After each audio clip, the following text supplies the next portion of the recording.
Able to.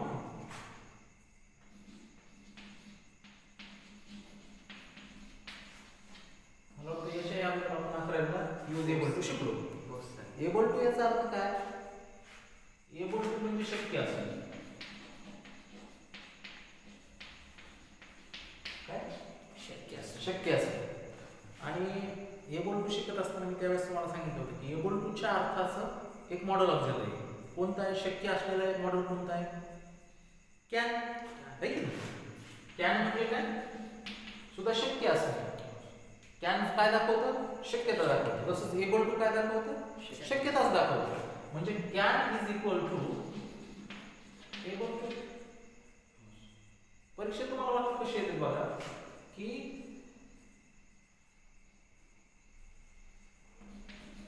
He can run fast.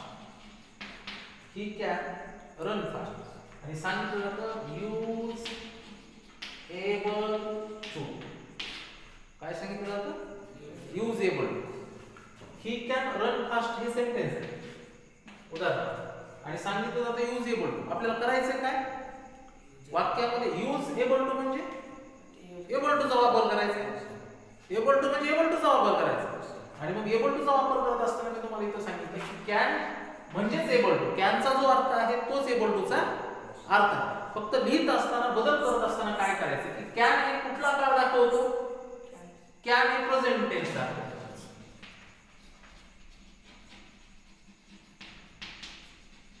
कुठला tense दाखवतो? Present tense दाखवतो. कुड काय दाखवतो? पास्ट टेन्स दाखवतो. फक्त एकच लक्षात ठेवा की ज्यावेळेस असं वाक्यामध्ये कॅन येतो आणि कॅन आल्याच्या नंतर एबल टूचा वापर करत असताना काय करायचं? पहिले कॅन पर्यंत वाक्य जशाच तसं लिहायचं.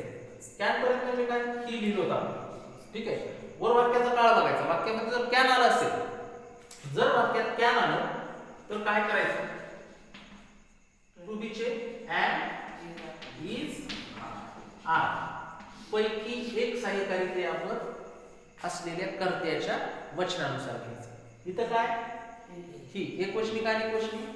एकवचनी. मग याच्या पुढे काय आहे? ही इज येईल आहे की नाही? ही इज येईल. एंड काय येणार नाही? कारण कर्ता जर आहे असता तर आपण एंड घेतलं असतं. आर का येणार नाही? कारण कर्ता जर अनेकवचनी असता तर आपण आर घेतलं असतं. पण कर्ता इथं कसं आहे? एकवचनी आहे म्हणून आपण काय केलं? इज घेतलं. त्याच्याबरोबर कॅन काढून टाकायचं आणि त्याच्याच ऐवजी काय करायचं? घ्यायचं एबल टू. आणि पुढचं वाक्य जशाच तसं आर यू एफ ए. सोपं आहे का? किती सोपं आहे की काय केलं? पुन्हा लक्षात घ्या. वाक्यात कॅन आलं. कॅन आलं म्हणजे काय घ्यायचं? And is R. कॅन याचा अर्थ काय असतो? वाक्यात कुठला काळ असतो? प्रेझेंट टेन्स असतो. आणि म्हणून आपण काय केलं? He is able to run fast. जो वरच्या वाक्याचा अर्थ आहे तोच खालच्या वाक्याचा अर्थ होतो. ही कॅन रन फास्ट. तो वेगात धावू शकतो. आणि खालच्याही वाक्याचा काय अर्थ काय होतो? He is able to run fast. तो वेगात धावण्यासाठी समर्थ आहे म्हणजे वेगात धावू शकतो. ऑब्वियसली हे काय त्याचा अर्थ वेगळा काय होतो का? नाही, तर तोच अर्थ होतो. फक्त रचना थोडीशी बदलली जाते. येते लक्षात? आता याच्या ऐवजी जर समजा कॅनच्या ऐवजी जर इथं कुड आलं, इथं जर समजा कुड आलं, he could run fast. He could run fast. जर हे असं वाक्य असेल तर वाक्यात जेव्हा कुड येतो दिसते नाही तेव्हा वाक्याचा काळ कुठला असतो? पास्ट टेन्स असतो. आणि पास्ट टेन्स असतो म्हणजे टू बी ची सहाय्यक क्रियापद कोणते येतात? वॉज किंवा वेअर. टू बी ची सहाय्यक क्रियापद असतात. म्हणून आपल्याला काय करायचं? या इज ऐवजी वाक्याचा काळ कुठला? कुड आहे म्हणजे वाक्याचा काळ पास्ट टेन्स आहे. आणि पास्ट टेन्स आहे म्हणजे आपल्याला काय घ्यावं लागेल?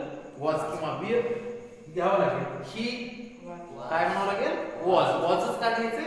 तर दिलेला कर्ता हा एक वचनी आहे म्हणून ही was able to run fast. फक्त was घेतलं आणि able to घेतलं. लक्षात आलं? बदल काय आहे का नाही. समजा हेच वाक्य नकारार्थी आहे. हेच वाक्य असं नकारार्थी असेल. He is not sorry he cannot run fast. he cannot run fast. बदल कसा होईल? he can आहे म्हणून is not जशास तसं able to run fast. ठीक आहे. म्हणजे जर cannot आलं तर not able तुम्हाला घ्यावं लागेल. समजा म्हणजे can't आलं तर तुम्हाला not able to ऐवजी unable to पण घेतलं तरी चालेल. काय घ्यावं लागेल? unable. हेच वाक्य तुम्हाला याच्या हे not able to ऐवजी unable to असं जरी तुम्ही दिला तरी ते वाक्य बरोबर आहे.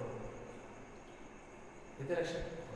समजा इथं कॅन ऐवजी कुड नॉट असेल. ही कुड नॉट किंवा कुडंट असेल तर त्यावेळेस काय बदल होईल? He was not able to किंवा unable to run fast. Not able to unable to असेल किंवा he was not able to run fast. कळलं? म्हणजे इन शॉर्ट मध्ये तुमच्या एक गोष्ट लक्षात आली असेल की दिलेल्या एबल टू च्या वाक्यामध्ये तुम्हाला जर एबल टू चं वाक्य कॅनचं वाक्य आलं असेल तर सांगितलं असेल यूज एबल टू आहे की नाही, किंवा पुढचं वाक्य येतं जे आलं असेल आणि तुम्हाला सांगितलं असेल यूज एबल टू, त्यावेळेस कॅन जेव्हा वाक्यात येतं त्यावेळेस काय करायचं?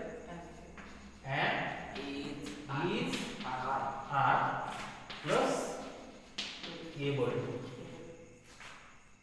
कॅन काढून टाकायचं आणि त्याऐवजी काय घ्यायचं? am is are पैकी एक आणि पुढे able to वाक्य जशाच तसं लिहायचं. समजा कॅन नॉट आलं किंवा कांट आलं तर तुम्हाला काय लिहावं लागेल? am is are पैकी एक प्लस नॉट प्लस able किंवा किंवा किंवा असं पण लिहिता येतं am is are plus unable असं पण ते वाक्य करावं. खाली दिसते ना? समजा कुड आलं तर was किंवा were हे कशावरून असेल? वाक्यातील कर्त्याच्या वचनानुसार असेल. त्याच्यानंतर able to बाकीचं वाक्य जसं तसं. couldn't किंवा could not असेल, couldn't किंवा could not असेल तर अशा वेळेला काय?